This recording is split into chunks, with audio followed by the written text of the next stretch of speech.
How many times have you sat quietly, maybe late at night, holding your phone in your hand, staring at nothing in particular, and thinking about your life? Not casually, but seriously. Thinking about where you are, where you wanted to be, and how far those two things feel from each other. And in that moment, something inside you begins to move. A kind of discomfort, a kind of urgency. You start remembering all the things you said you would do, all the plans you made, all the versions of yourself you imagined becoming.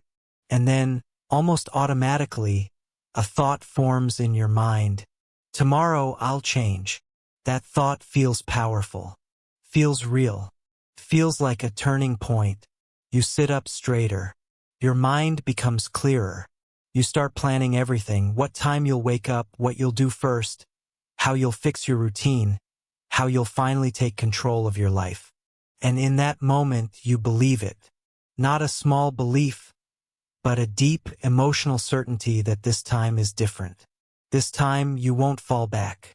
But then tomorrow comes, and somehow nothing really changes. Or maybe something does change, but only for a while. There was a young man named Rayhan. He wasn't someone people would call a failure. From the outside, his life looked normal. He had responsibilities, he had time, he had opportunities. But inside, there was a constant battle going on. A quiet, invisible struggle that no one else could see. Rayhan had a habit, not just a simple habit, but a pattern that controlled his entire life. He was someone who kept starting over. Every few days, sometimes every week, he would feel this sudden wave of motivation. It usually came at night, after a long day of doing things he wasn't proud of, after wasting hours scrolling through his phone, after comparing his life to others. He would reach a point where he couldn't ignore the discomfort anymore. He would sit down, open a notebook, and start writing a new plan. A better plan. Perfect plan. He would write things like waking up early, exercising daily, focusing on work, avoiding distractions, becoming disciplined.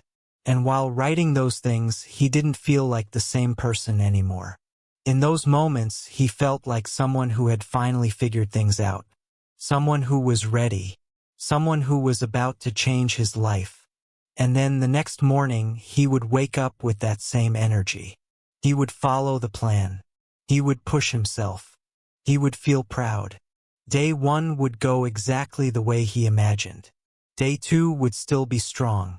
But somewhere around the 3rd or 4th day, something inside him would begin to shift. The excitement would fade.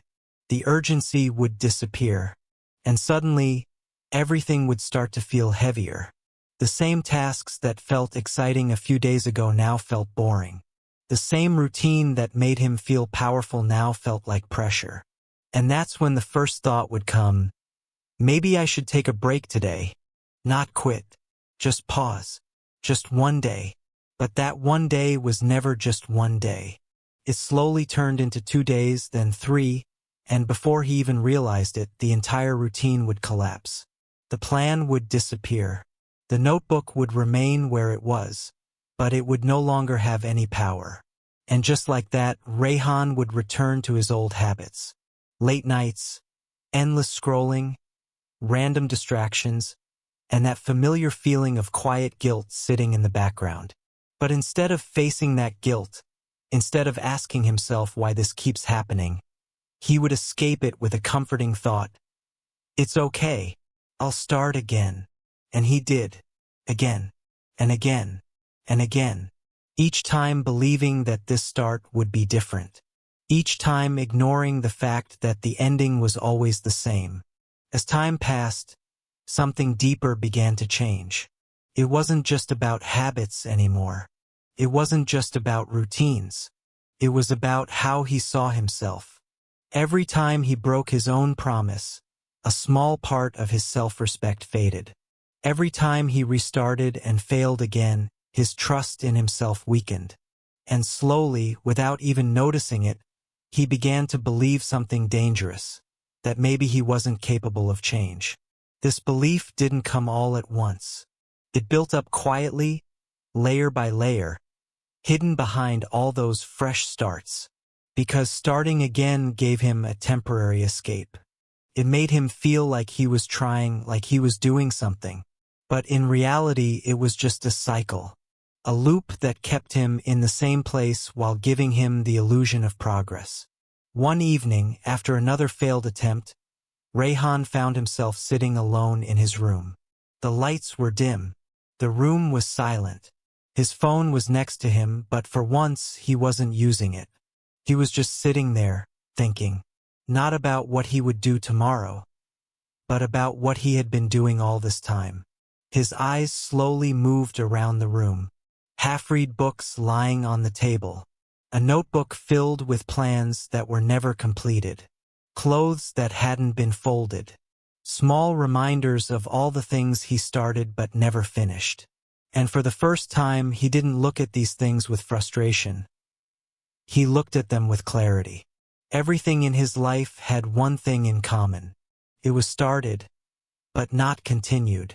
That realization felt uncomfortable, but it also felt honest. Later that night, he stood in front of a mirror, not to check his appearance, but to face himself.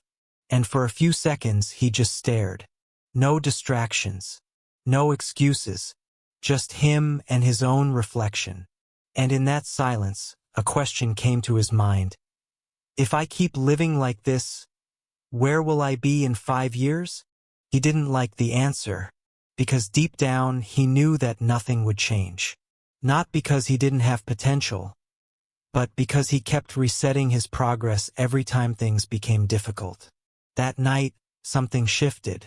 Not dramatically, not in a loud, motivational way, but quietly, deeply, honestly.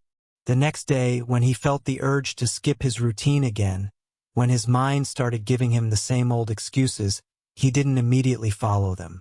Instead, he paused, just for a moment, and in that pause, a different thought appeared. What if I don't need to start again? What if I just need to stop quitting? That thought didn't excite him. It didn't give him a rush of motivation, but it gave him something more important: direction. For the first time, he understood that his real problem wasn't a lack of motivation. It wasn't bad planning. It wasn't even laziness. His real problem was that he never stayed long enough to see results. He kept choosing the comfort of starting over instead of facing the discomfort of continuing. And so, instead of making another big plan, he did something different. He made a small rule. A very small rule. Don't quit today. That's it. No pressure to be perfect. No expectation to do everything. Just one focus: to continue. Some days were still hard. Some days he did very little. Some days he felt like giving up completely. But instead of restarting, instead of going back to zero, he stayed. Even if it was messy. Even if it was slow. And over time, something began to change. Not outside, but inside. For the first time, he started trusting himself again. Not because he was doing everything perfectly, but because he was no longer breaking his own promises every few days. He was showing up, consistently, quietly, without drama. And that consistency started building something powerful. Momentum. It wasn't fast. It wasn't exciting. But it was real. And that's when he realized something that most people never understand. Starting over is easy. Anyone can start. But continuing when it's boring, when it's hard, when there's no excitement left, that's what actually changes your life. Because real growth doesn't happen in the beginning. It happens in the middle, the part that most people never reach. So if you feel like you're stuck, if you feel like you keep restarting your life but never moving forward, understand this clearly: your problem is not that you fail. Your problem is that you keep going back to zero. You don't need another fresh start. You don't need another perfect plan. You don't need more motivation. You need to stop quitting when things stop feeling exciting. Because the life you want is not built in your day 1. It is built in your day 10, your day 30, your day 100. the days where nothing feels special, but you continue anyway. So the next time you feel that urge to start over, to reset everything, to wait for the perfect moment, pause and ask yourself one simple question. What if I just continue? Even if it's small, even if it's imperfect, even if it's slow, just don't go back to zero. Because the moment you stop restarting is the moment you finally start moving forward. If the story touched you, like, share and subscribe for more stories.